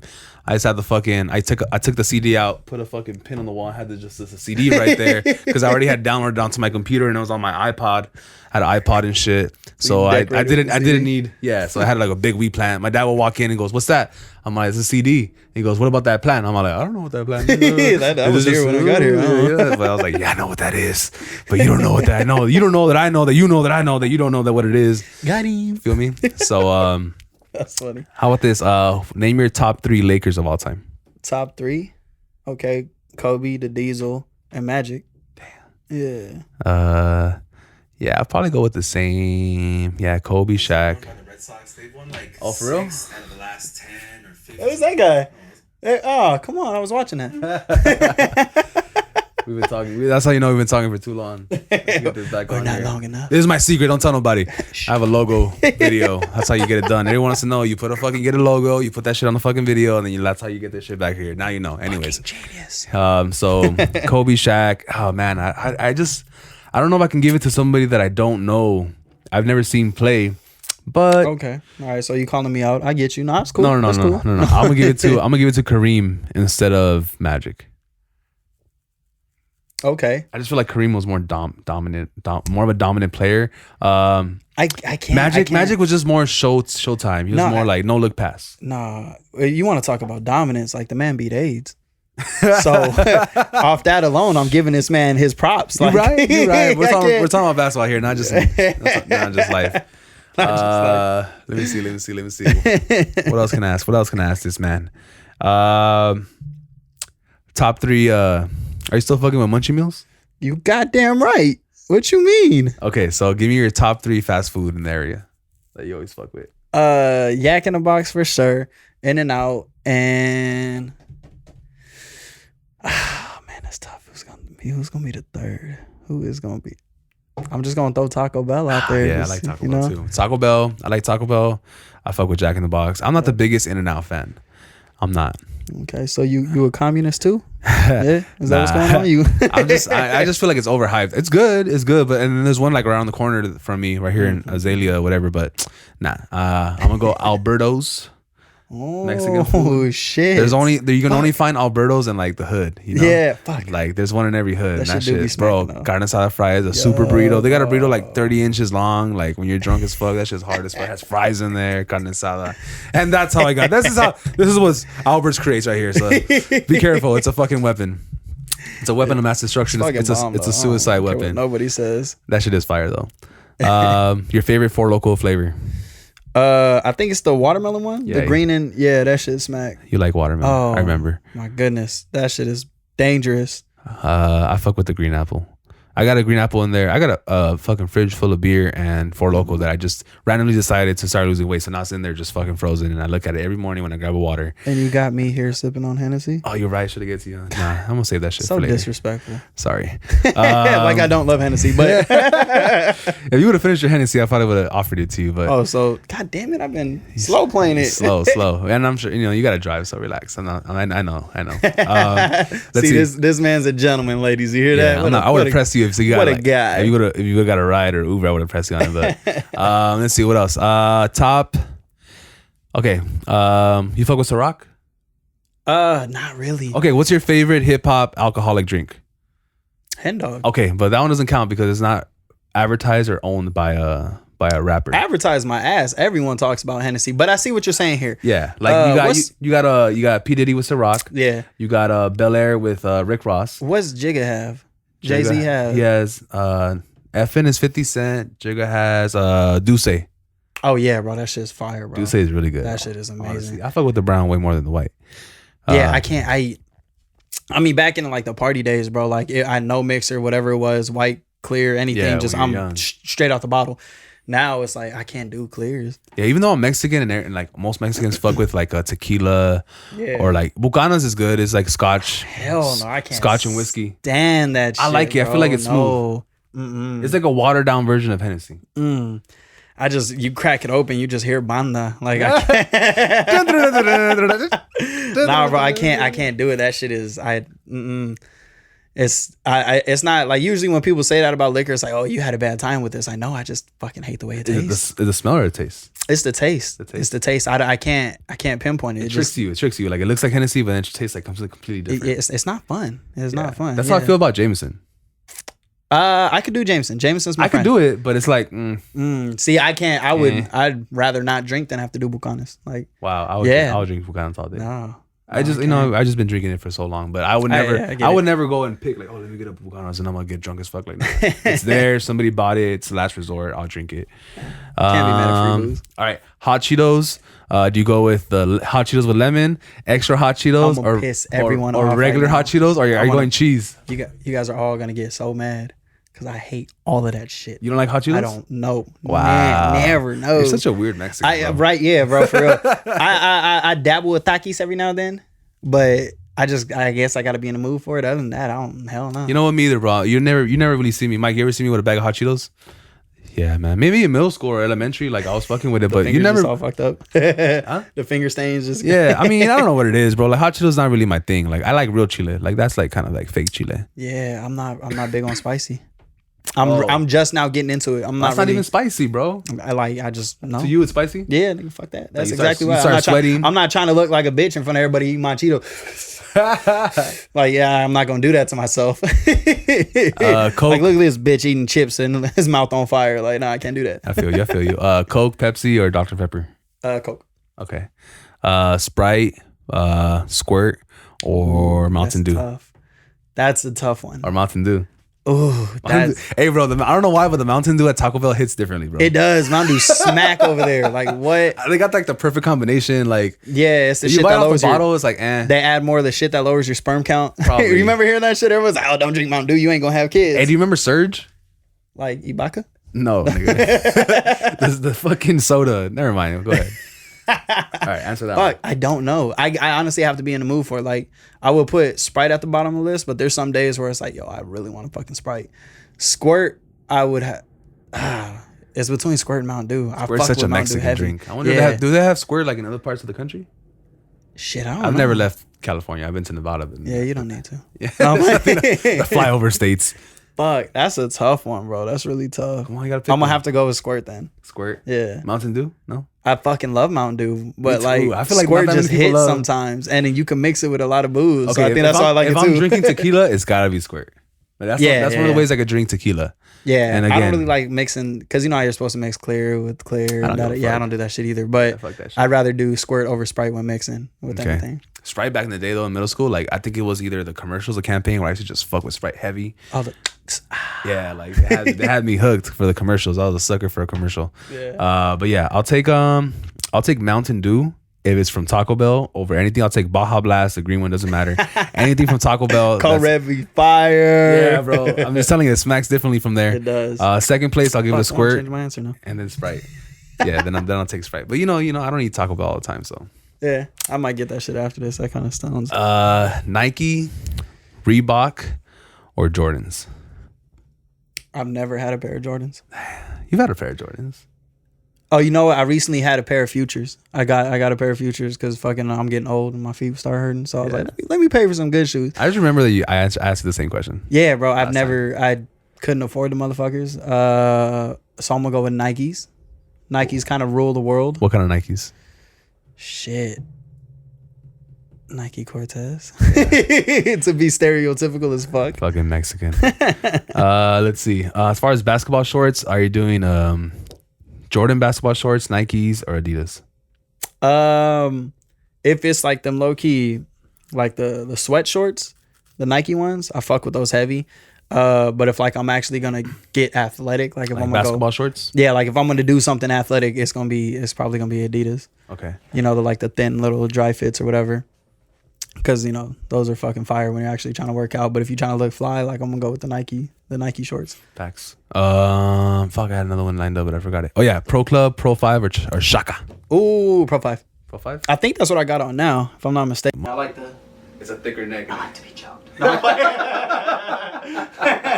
No, that shit just look, because you know the big dudes got to wear the Pro Clubs. I have that little pencil neck, so I got to make the shirt look a little bit more tight. So I got to go with the Pro 5. I used to fuck with Pro 5 heavy, but like I don't know. I just fuck with the Pro Club vibe. They've been Pro Clubs are iconic as fuck. I don't think people realize it. Like that is a big staple. They've been really like trying to get back in it. Like, And they should, man, bro. What?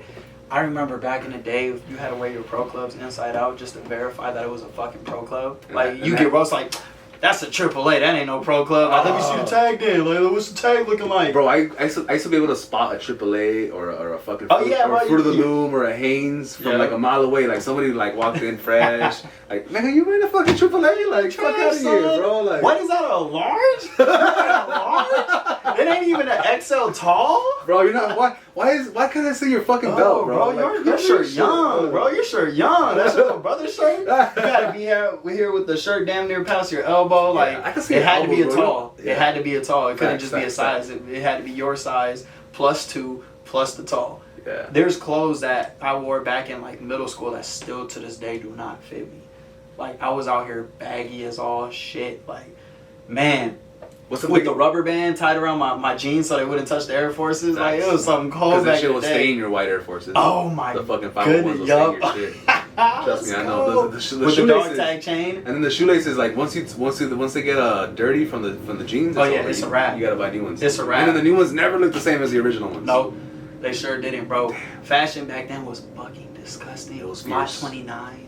Bugs Bunny holding a strap, like just some random shit. Fucking Clothes way Rockaware, too big. South Pole, bro. It, like, Echo. yeah, so I'm saying you weren't allowed to have no type of bend in your build. Like the dad hats are the shit nowadays. If you wore something like this, Yeah, back bro, then, everybody's hats were like this. Like, it had to be like flat iron, bro. Like your build, if it had any type of bend, you was crusty. Like, hell yeah. Bro, I would rather wear the same fucking Echo or South Pole shirt on the weekends or to Teen Town, which is like our once a month. We would have like a dance or a party at the park. It was called Teen Town. We used to have one. It was called TFN, Totally Friday Night. Totally Friday Night. So like, I would rather wear the same fucking Echo and South Pole shirt than wear something that wasn't brand. Yep. Like, I was that guy, bro. Like, fucking, I look back and I hate myself. I should just wear. Bro, that's what I'm saying. Like, it's crazy because now I'm not really about brands that much. yeah, no, you can't. I mean, we gotta pay for it now. It ain't mom and dad no more. Yeah. That's what I'm saying. My mom randomly like bought me a pair of socks the other day, and I think they were like and one or some shit like that. Back in the day, I would have been pissed. Like, yo, what? You not? Oh, how disrespectful you give me these. Now it's like, oh fuck, please, thank you. Like, oh my god, my shit had holes in them. Like, thank you. That was gonna be my next question. Nike socks, Adidas socks, Hanes. Like, what kind of socks are you fucking with? Honestly, I just need them to be stretchy. Like, I like my socks high. I don't really care about the brand unless like I said, I'm gonna get active. Like, if I'm gonna hoop or like play football, they gotta be the Nike Elites. Like, I gotta have the Nike brand. Like, I need that extra cushion in my cleats and whatnot. But other than that, bro, I just need some cholo socks, really, black or white, as long as they go up to my calf. My calves are too fat. I can't have long socks. I gotta wear them. I'm so mad, bro. Your demeanor. I would love to wear the high knee socks, bro, but I can't. Look at my fat ass calves, bro. They're like a fucking baby's head on my fucking calf and this shit is like them legs is too. Feel me? Like, so I gotta go 3/4 with the Nikes. I like the Nikes when they're new, and then you wash them like 4 or 5 times, and they're never the same. That's the shit that I fucking hate about. So sometimes I contemplate buying the off-brand ones, but yeah, I do it all the time in Swap Meet, and they cheap. Exactly. So, you know, I'm chilling.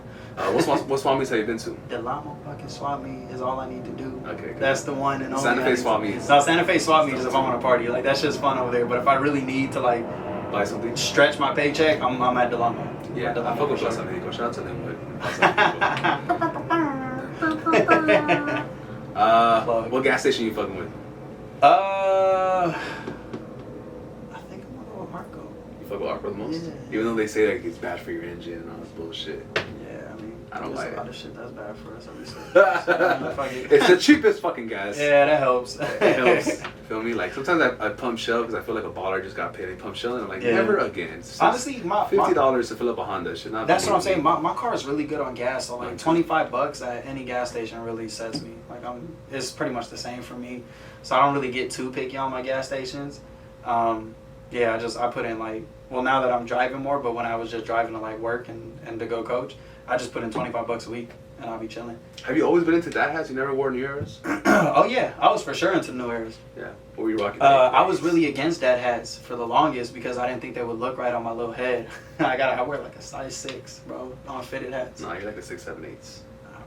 You're a 6? I'm a flat 6. They don't make 6. What would they do? They do. That's a kid size. What they make them in? No, you know what? Actually, I might be a 7. Now that I think about it, You're a I might be 7. a 7. You're a 6, 7, 8 or a 7? Yeah, I might can be a tell. 7. I've been selling hats for a long time. Oh, long. So Since I was 12. Excuse me, sir. Yeah. I apologize. But yeah, no, I wear like really small hats. But yeah. I feel like dad hats look better on small heads. Like my big ass head, if I wear a dad hat, it looks like I'm wearing like a little cup on my head. Like it just my face looks so big. I'm not gonna plug my hats, but you know, my hats fit everything. You know? I got a brother, bro, that has a fucking dome piece. This fool has a ginormous head. I know exactly head. who you are. I'm a size 8, so I know how you feel. Yeah, that's what I'm saying. But he was like, nah, dad hats, they don't fit my big ass head. I was like, try the official AztekSoul hat. And he put it on. He was like, oh shit, this actually fits, and it looked cool. So. But yeah, I was into the new era hat movement like that. If you had a snapback or a strap back in the day, you was trash. Yeah. Like it had to be fitted. You had to have the new era flag on the side. Like even in your jerking days, no snapbacks. No, I moved into snapbacks. But it was the same style. Like they had to be the flat bill. Like it had to be that fitted hat feel. Yeah, no, I know exactly what you mean. Yeah, I didn't like I said, I recently started getting into dad hats because I mean, that's the wave. Like. You look like you get clipped on by certain homies if you came in with the fitted hat and you weren't wearing the dad hat. So I kind of got with the movement. I try to be hip, you know what I'm saying? I try to keep up with you youngsters nowadays. Try to be hip. Oh, the disrespect. Let me see what else I got for you.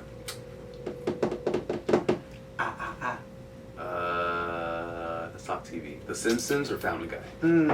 Fuck.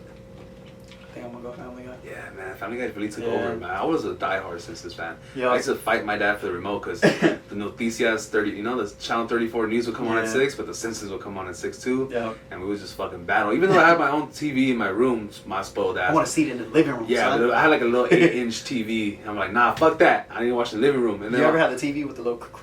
Like yeah, for sure. And then fucking my dad would like be half asleep every time he watched TV. He's asleep. As soon as I change it, hey, I was watching that. What? I'm like, what? No, you weren't. You were asleep. How are you watching it in your sleep? Hey, but you know what? It's crazy. The older I get, I'm starting to understand the crazy shit that my dad did. Like that was one of the situations. But like you know, when you start paying your own bills and you're just like, I don't give a fuck if I'm watching this shit or not. I paid for this fucking living room that I want to be comfy and fall asleep in. Like, you take your ass to the room if you got to. Yeah. Like, it's crazy. Like, shit makes sense. Like, I started catching myself doing old people shit. Yeah, Like, I mean, he would let me win sometimes, but eventually he kind of like, you know, yeah. take it back. When you were young, were you watching wrestling? Oh, yeah, for sure. Okay, so, all right, let's see. WWE or WCW? WWE. Or WWF. Yeah, F at the time. Let me see. Triple H or The Rock? Oh, The Rock. Okay, Stone Cold Steve Austin or The Undertaker? Stone Cold. Let's see. What? D-Generation X or the Hardy Boys? Ooh, D-Generation X. Chris Jericho or Chris Benoit? Oh, Jericho. Damn, me too. Yeah. But you can't even front. Like, a lot of people that are on that, like, turn their nose up to wrestling nowadays. I was all about it. Everyone needs to stop acting like they weren't fucking with it back in the day. Like, everyone was. There was into even that girls in our heavy. class like, oh, did you watch Did you Monday Night Raw? watch? Hey, thank you. I watch it with my brothers. I'm like, oh, I like this. Did you watch SmackDown Thursday night? Like, Yeah, that's what I'm saying. Like, yeah. that was a real movement back in the day. I remember we was just doing the people's elbow on each other. Like, it was reckless. Back in At the house day. parties, or like not house parties, but like family parties. Like, Oh, yeah. all the parents be in the backyard and we're in the front yard Shut just the door, fucking jump each on the other. bed. Yeah, bro. Fucking each other up. Somebody starts crying. No, don't leave. It's okay. Here, you want me to get you some? And then everybody comes out like just like, okay, nothing happened. Yeah. Get them a soda. We're good. Don't get me in trouble. Play it off. They walk away. The bell rings again. Ding, ding, ding. Yeah. Or in the jumper, we'll go down in the jumper. Oh, the jumper was reckless, bro. I'm surprised I didn't come away with any injuries. Like, I don't know how many times. I think that's like, as a kid, you're a lot more limber than what you are. Because I remember trying to do like backflips and shit and landing on my neck like so many times. And bro, I've always been like 100 pounds bigger than everybody else. Like, I used to fuck people up, throw them in the air, choke slam them. So you're one of those. I Like, was you a knew big you. bully, bro. I was a bully, and nobody could fuck me. Like, they'll fuck with me, so they'll come and like try to hit me. I was just like, it'll be like Rakishi. Yeah. Rakishi. Boom, you know, like I take advantage of my weight at all times. That was hard work. Let me see. Let me give you one more. Let me give you a good one. Let me see. Some good shit. Mike, give me a little help here, Mike. Give me some categories. Categories. Mike don't give a fuck. I'm trying to think. Let me see. Okay. Let me get one more to end the show You gotta with. talk more about him, bro. We're talking about him. Give me some shot, nigga. Yeah, bro, you heard the man. Talk He more said, about "Talk about me. Talk about me." What's the next major move with AztekSoul? I already asked him that. You did? Yeah, you're not even paying attention. Motherfucker, that was my first 20 minutes. I'm on the third one now. I wasn't even watching the show. He's here. Fucking Mike, worst fucking engineer of all time. Worst executive of all time. Supposed to be executive producing this. See what had heaven was. Let me see. All right. Okay. All right. Ready? You got one? All right, I got one. Okay. Last one. Let's see. All right. Orange juice, apple juice, lemonade, or Kool-Aid. Orange, apple. Apple juice? Yeah, I fuck with apple juice heavy, bro. Yeah? Yeah. That shit makes my stomach hurt. God damn, bro, you allergic to Kool-Aid? apples? Like, who the fuck? Yeah, I fuck with Kool-Aid heavy. Kool-Aid, dude. I just try not to. I just try not to because it obviously is bad for you. Yeah, you know, it's just straight diabetes. Oh, water. Okay, so Kirkland, CVS brand water.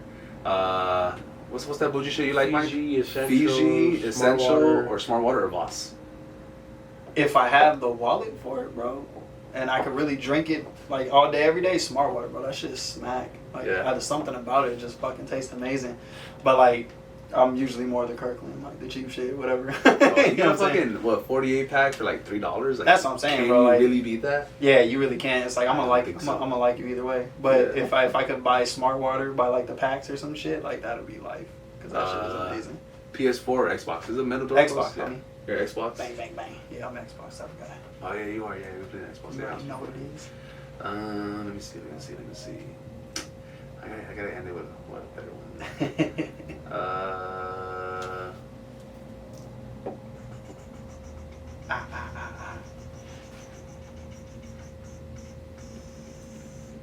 Okay. You got me thinking too. Okay.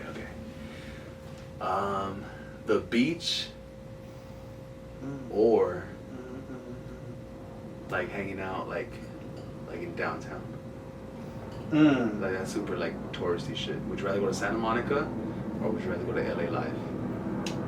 LA Live. What do you like to do in LA Live? What do you do there? Honestly, walk around, eat. You know what I'm saying? The beach is fun. I've never really been big on it. it's just that shit's just too fucking draining sometimes. Like you gotta make a whole day out of it. Like you come back tired, like burnt. Just walking to like not even burnt, but like just the sun be draining you. You got sand everywhere. Your car. That's what I'm saying. Like Fuck it's. all that. I mean, it's fun. It's fun to go every now and then, but like it's just too much of a mission. Like you just hop in a car and pull up on it. Like, I got a gut, so you know. Yeah, bro. Like it's not fun. You know what I'm saying? I may look, you know, the arms looking slender, but you know I've been working on this dad bod for a full minute. I ain't got kids. You know what I'm saying? And all the other homies are like D1 athletes just swelled up. So whenever we go hang out, I'm at the poolside with a shirt on. You know what I'm talking about? So I don't want to go to the beach with them motherfuckers. Yeah. I don't want to be exposed like that. Why we gotta go to the beach again? Yeah, bro. All right, this one there. All right, so Disneyland, Knott's Berry Farm, Magic Mountain, or missing one.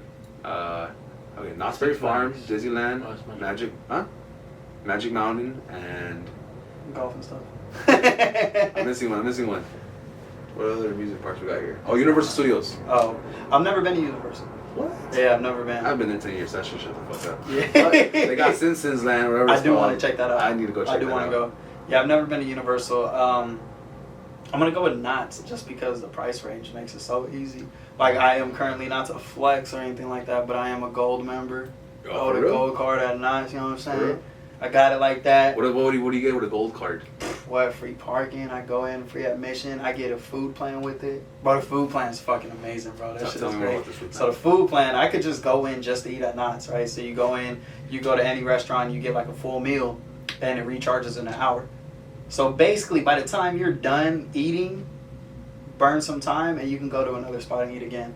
Any spot? Any fucking spot. How much you pay for it? Yeah, how much you pay for this? I think it ain't that much. It's like 100 something. Like, yeah, bro, that's what I'm saying. People be sleeping on Knott's, and I do it because I have nieces, so like they're at Knott's all the time, and it's just way easier to do than Disneyland. Disneyland, like you gotta saw off your index finger to get in. Nigga, I spent $500 in like an hour. Bro, that's what I'm saying. I'm not like, even trying. Stupid. Yeah, bro, doing the most basic shit. Like that's like we can't eat. And then you gotta wait 3 hours for a ride. Like, yeah. Fuck out of here. Fuck you, Disneyland. Nah, Knott's is way. It's so much easier, and especially if you got kids, like they're not gonna really know the difference. Like it's an amusement park to them at the end of the day. So I don't really fuck with rides that much. So I don't really.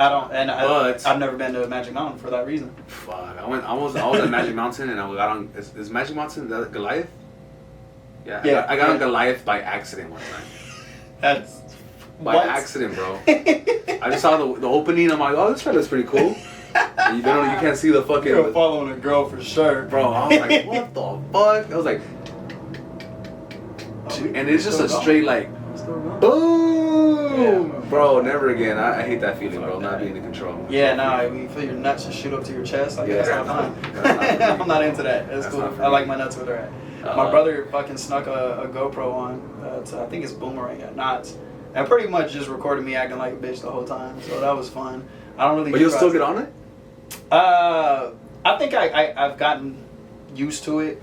It's not fun, but you know my girl and my nieces kind of like press the issue. So I, you know, after not looking like. You know what I do? So long, I do is I get in line with you. I laugh. I ignore. And then slide. And then as soon as it's time to get on the ride, I just keep going. I jump over the seat like, all right, guys, I'll wait for you guys here. Just click her in so she can't go. Come with me. I'm like, nope. Click, click. Peace. Yeah, I'm out of here, bro. Like, and I do that in every ride. Yeah, bro. I might get on one or two, like one of those. Like, yeah, I mean, I do. I like the fast rides. Like I like the feel of the speed. Like I think it's Ghost Rider. Like shit that kind of speeds up. I'm not big on drops. Like, no.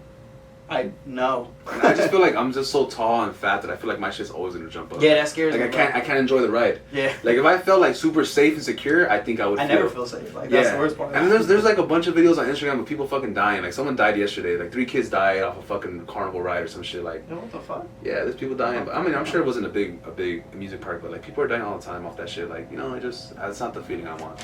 Yeah. I like safety. Yeah. Safe. This is how I'm 29 years old. I'm still alive. I dropped my safe seatbelt on. habits. It's good. All right, man. We're just gonna end it on that.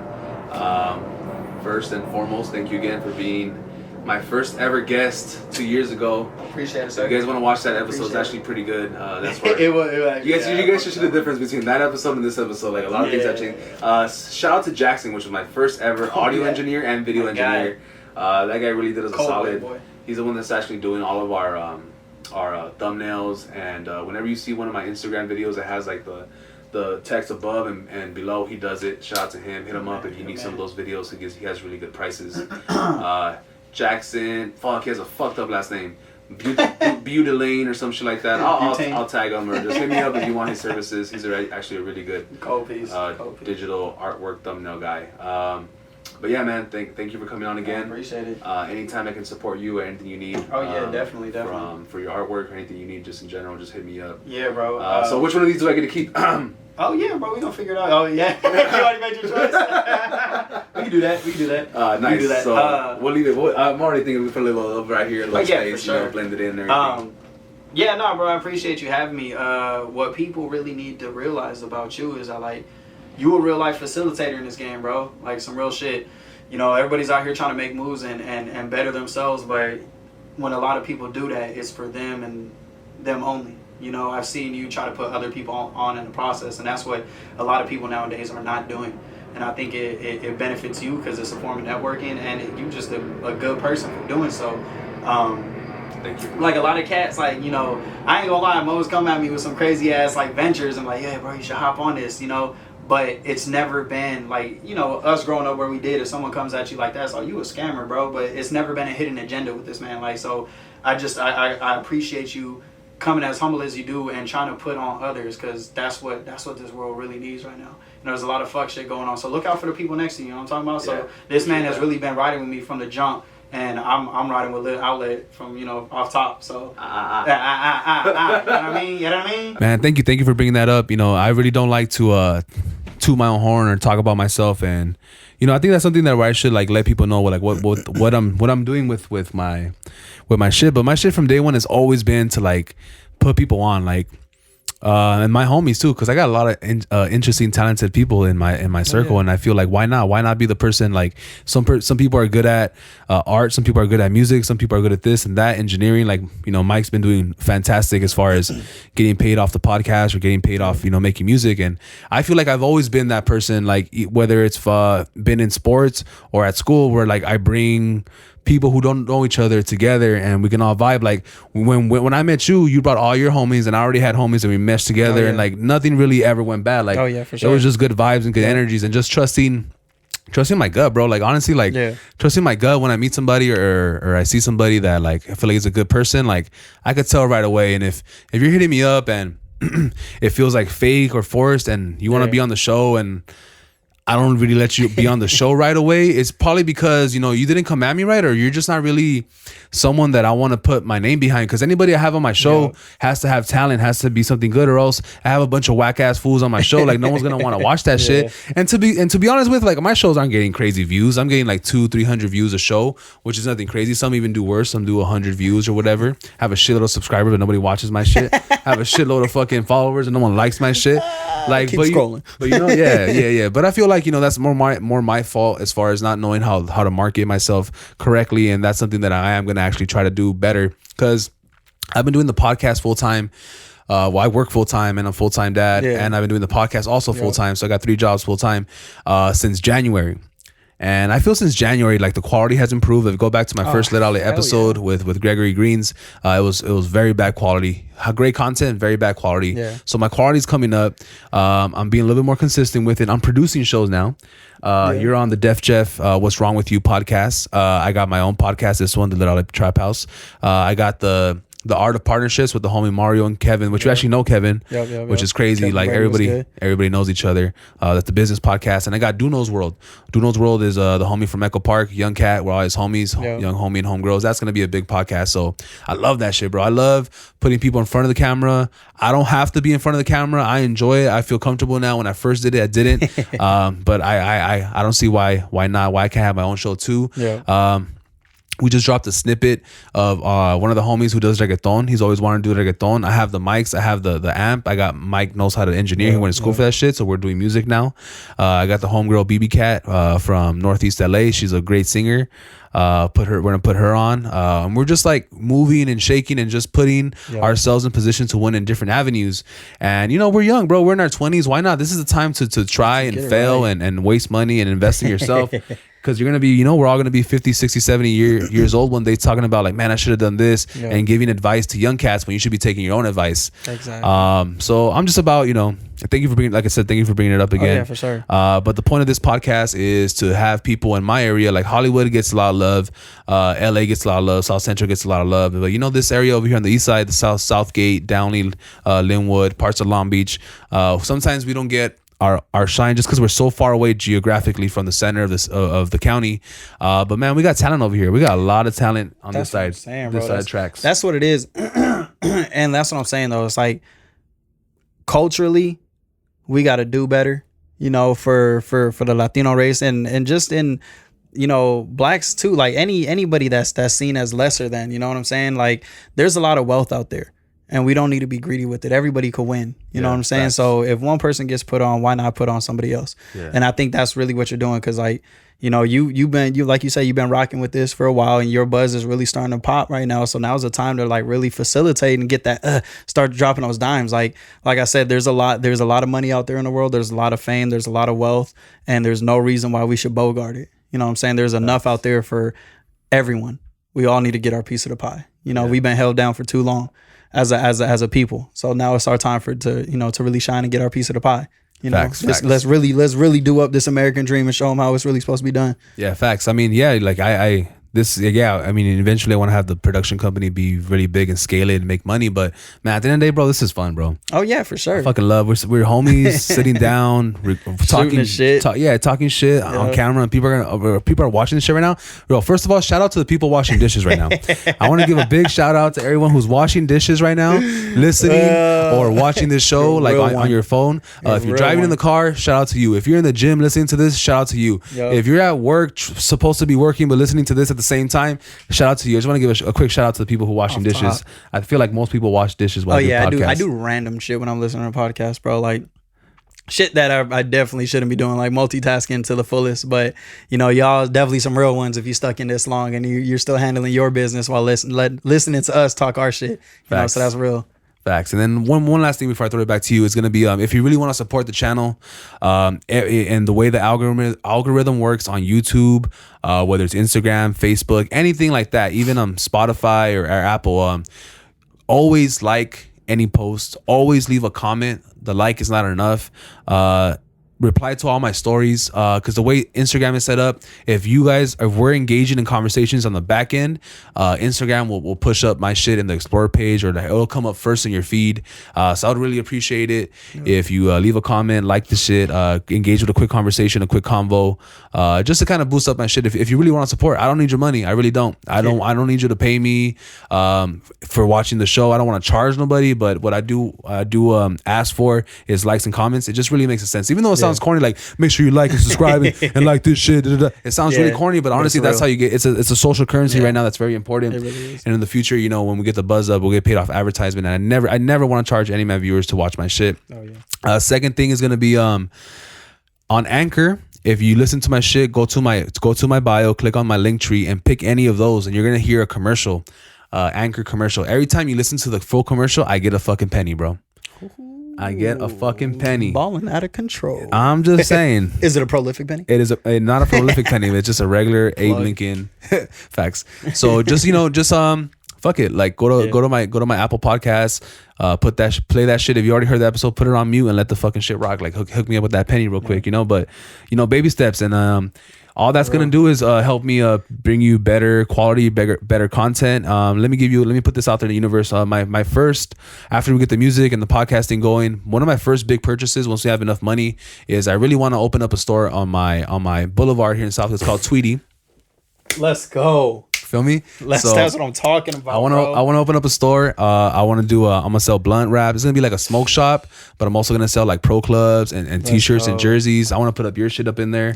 It's gonna be a big enough building where I'm gonna have a music studio in there. I'm gonna have a podcast like this set up in there. So you want to come shoot a podcast? I got a spot for you. You want to come make some music? I got a spot for you. You want to buy some blunts? Want to buy a t-shirt? I'm gonna have so many things up in there that's gonna be accessible all in one place on my boulevard right here on Tweety Boulevard. So that's where this end goal meets. This is where This is where it all ends up. We're talking to investors right now that want to drop big money on this shit. And right now, my dilemma is this, that I haven't even told them this, but they're going to watch this shit anyway. Well, they probably don't even watch the whole thing. This is towards the end of the episode. But my big dilemma is this. If I bring investors in right now, they're going to own part of my company. Or I could just grind it out for a couple more years and just own it completely outright. And then just take all financial burden on myself. So that's something that I really got to think about. Obviously, people who are not in the position to have that conversation or to think about it think it's an easy choice to just do it all yourself. But man, let me tell you, it's a hard work, bro. Hell yeah. It's a lot of hard work. It's not easy. Sometimes taking the easy route feels like the right move to do. In the end, I think I'm gonna do it all by myself, but we'll see. But anyways, you see, you got me talking about myself and all my secrets and shit. That's what's up. Because you know what? Off hearing that shit, it's like, bro, you're putting into the hood. Yeah, nigga, you gotta remember where you came from, and a lot of people, get up and bounce. Like, no, if we as people want to uplift our culture, uplift our situation, we got to start coming back and doing what you trying to do is invest in the hood, give jobs to the kids around here, give them something productive to do. Facts. You know what I'm talking about, and live your dream at the same time. Facts. You know what I'm saying? So that's a cold idea right there. The last person to come out of Southgate that was really popping was Cypress Hill. Yeah, Cypress Hill, Be Real. And they've come back. I've gone to like a community event, and then they're not Mellow Man Ace performed, and Sen Dog was there, but B-Roll was in there. But another thing that I'm gonna do is once I have that store up and running, if you're in high school, middle school, in a South, we have like 6 high schools now. When I was going to school, I had 1 or 2. Now we have like 18 middle schools and 15 high schools in the city, which is dope. But if you're a high school kid or even a college kid that lives here, you show me your college ID or high school or middle school ID. I will let you record in my music studios for free. I will provide the engineer. I will provide the tracks. I'll let you shoot your podcast for free. That's going to be my thing as far as giving back to the kids. Obviously, you got to sign a permission slip because it's an 18 and older store. I'll let you enter the back or some shit. You need your parents to sign off on it. But that's my goal, to provide a place for the kids to come and make music, get off the streets. Because there's a lot of kids that are in gangs and involved in shit, or people that die. I got young homies that die when they're 18, 16, 17.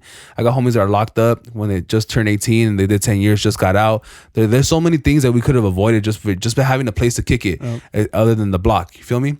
So just being a big brother and role model. But anyways, hell yeah. Let's talk about you. Where can the people find you as far as your art and get a hold of you for everything else?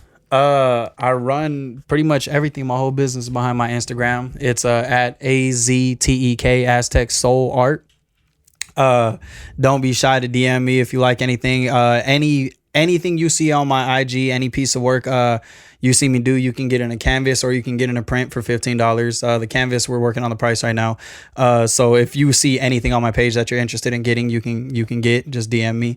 I got the hats dropping soon. It's gonna be a Cameron Hey Arnold mix. Hell so yeah, we fire. Dropping those joints soon. I still have Nipsey Hussle pins on deck. I'm working on the bags for y'all. So just go ahead, shoot me a follow on Instagram, and chop it up. Just, hey, I'm gonna appreciate you for hitting the follow button. I appreciate anybody that's supporting the movement. Like Nip said, it's definitely a marathon, and all I'm really out here trying to do is hustle and motivate. I'm trying to get mine, and I'm trying to make you realize your life destiny at the same time. So just follow that Instagram. That's dope. So we're definitely gonna have this set up right here next to Robert Yep. Downey Jr. Robert Downey Jr. So there's gonna be like the superhero wall. Feel me? We got Iron Man and we got fucking long live Nip right here. So that's gonna be feel me? So that's gonna be super dope. Well, thank you for watching this episode. This has really come full circle. We're about to do some more victory laps, more circles. You feel me? So thank you for watching. Like, subscribe. Like I said earlier, it really matters. And shoot a DM if you want to be on the show. You got some fire content that you want to provide. The thing that I've been setting up for next is I'm actually gonna hit the streets soon. We're gonna hit the streets. We might do a Downey, we might do Long Beach, we might do DTF, and I'm gonna hit the streets and I'm ask a bunch of drunk people some questions. Bro, that shit was hilarious last time you did it. Yeah, the last time I did it was pretty cool, but I just wasn't focused and I didn't finish it the way I did it. This time is gonna be a lot better. We got better equipment, better camera, better lighting. So I want everyone to hit me in my DMs.